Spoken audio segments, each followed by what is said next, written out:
નમસ્કાર મિત્રો, જ્યારે આપણી આજુબાજુ આપણા મિત્રો કે કુટુંબની અંદર કોઈનું અકસ્માતમાં મૃત્યુ થાય છે તો એ કુટુંબ માટે તો જાણે વજ્રઘાત જ હોય છે. કારણ કે અકસ્માતમાં મૃત્યુ થવું, અચાનક કોઈ કમાનાર વ્યક્તિ છે એ ચાલ્યું જાય, પછી આપણે એના ખરખરે જઈએ છીએ કે બેસણામાં જઈએ છીએ, ત્યારે આપણને જો એક યોજના વિશે ખબર હોય અને યોજના વિશે એને વાત કરી અને થોડું કામ કરીને ફોર્મ ભરી દઈએ તો એને આપણે ખૂબ જ મદદ કરી શકશું.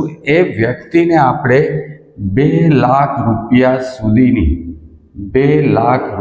સુધીની મદદ આપણે કરી શકીએ. આપણે ખિસ્સામાંથી તો નહીં આપી શકીએ, પણ સરકાર અકસ્માતમાં મૃત્યુ થાય એને 2 લાખ રૂપિયા સુધીની મદદ કરે છે.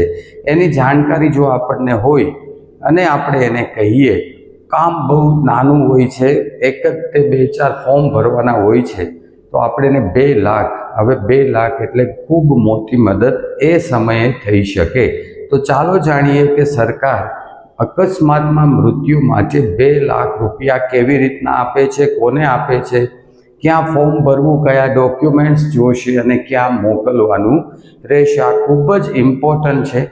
આ વિડીયોને તમારા આખા ગ્રુપમાં બધે શેર કરજો, જેથી દરેકને ખબર પડે અને એને સરકારશ્રી તરફથી જે સહાય મળે છે એ સહાય જરૂરથી પહોંચે અને એનું જે કુટુંબ ઉપર આવી પડેલી આફત છે એમાં તમે ખરેખર મદદરૂપ થઈ શકો. તો આ યોજના છે અકસ્માત મૃત્યુ સહાય યોજના. આ યોજના શ્રમયોગી કુટુંબ પર આવેલા અચાનક જે આફત આવી પડી છે એમાં 2 લાખ રૂપિયા સરકાર આપે છે. અને આ 2 લાખ રૂપિયા આપણે ધીરે ધીરે જોઈએ કે એમને ક્યાંથી મળશે, કેવી રીતના મળશે. જે ઇમ્પોર્ટન્ટ વસ્તુ તમારા કામની છે એ વસ્તુ હું આખા વિડીયોની અંદર આપને એકદમથી ક્લિયર કરી દઈશ. તો આપણને એટલી ખબર પડી કે અકસ્માતમાં મૃત્યુ થાય તો 2 લાખ રૂપિયા એને મળે છે. હવે આ 2 લાખ રૂપિયા માટે કોઈ જ્ઞાતિ અથવા તો કોઈ કાસ્ટ છે એનામાં એને જ મળે છે તો કે ના, તમામ કેટેગરીના વ્યક્તિને મળે છે. શ્રમયોગી હોવા જોઈએ એટલે કોઈ પણ કેટેગરીના વ્યક્તિને મળે છે. જાતિ સંબંધિત કોઈ જાતિનો ભેદભાવ નથી એમાં, કોઈ પણ જાતિના વ્યક્તિને પણ મળે છે. સાથે સાથે હવે આપણને સવાલ એ થાય કે આ યોજનાનો લાભ લેવો હોય અથવા તો કોઈને અપાવવો હોય તો એમાં કયા કયા ડોક્યુમેન્ટ્સ આપણે જોઈશે. આ દરેક યોજના માટે સૌથી ઇમ્પોર્ટન્ટ વસ્તુ હોય છે. તો આ ડોક્યુમેન્ટ્સ જરા નોંધી લેજો. તો એક તો અકસ્માત અંગેની FIRની નકલ, જે FIR આપણે કરાવી હોય પોલીસ સ્ટેશનમાં એની એક નકલ જોઈશે તમારે. એક્સિડન્ટનો રિપોર્ટ, આ પણ તમને પોલીસ સ્ટેશનથી મળી જાય. એક્સિડન્ટનો રિપોર્ટ અને FIRની નકલ. નિરીક્ષકશ્રીના સ્થળ તપાસ અહેવાલ. નિરીક્ષકશ્રીનો સ્થળ તપાસ અહેવાલ એટલે આપણે જેને પંચનામું કહીએ છીએ એ પંચનામાની એક નકલ પણ તમારે જોશે. સાથે સાથે બેંક પાસબુક અને એક કેન્સલ કરેલો ચેક એ પણ આની સાથે જોડવાનો છે તમારે. મરણનું પ્રમાણપત્ર ખાસ જોડવાનું છે, બરોબર. એ પણ આપણને ખ્યાલ છે કે કોઈનું મૃત્યુ થાય તો આપણને આપણી નગરપાલિકા, તાલુકા પંચાયત વગેરેથી મરણનું પ્રમાણપત્ર મળે છે. વારસદાર અને શ્રમિકના ઓળખનો પુરાવો એટલે કે જેનું મૃત્યુ થયું છે એનો ઓળખનો પુરાવો તો આપણું આધાર કાર્ડ થઈ શકે, અને એનો જે વારસદાર હોય એનું પણ આધાર કાર્ડ, એનો કોઈ પણ ઓળખનો પુરાવો આધાર કાર્ડ હોઈ શકે, એનું પાન કાર્ડ હોઈ શકે, એનું ચૂંટણી કાર્ડ પણ હોઈ શકે. તો આવો 2 જણાનો, જેનું મૃત્યુ થયું છે એ વ્યક્તિ અને એના વારસદાર, એ 2નો પુરાવો.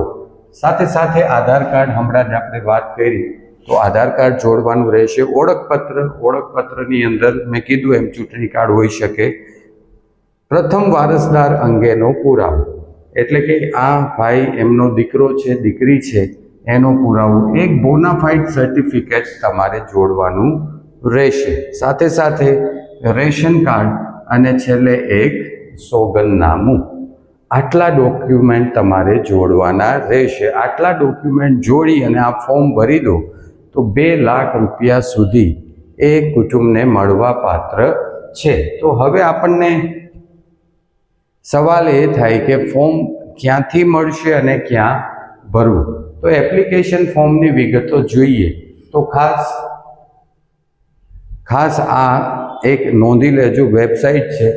આ વેબસાઇટ ઉપરથી આપણને એપ્લિકેશન ફોર્મ ક્યાંથી મેળવવું તો આ sanmangujarat.government.in આ વેબસાઇટ ઉપરથી તમને મળી જશે. કદાચ તમને ન દેખાતું હોય તો મોટા અક્ષરે હું લખી દઉં sanman.gujarat.government.in આ વેબસાઇટ ખાસ યાદ રાખવાની છે આપણે.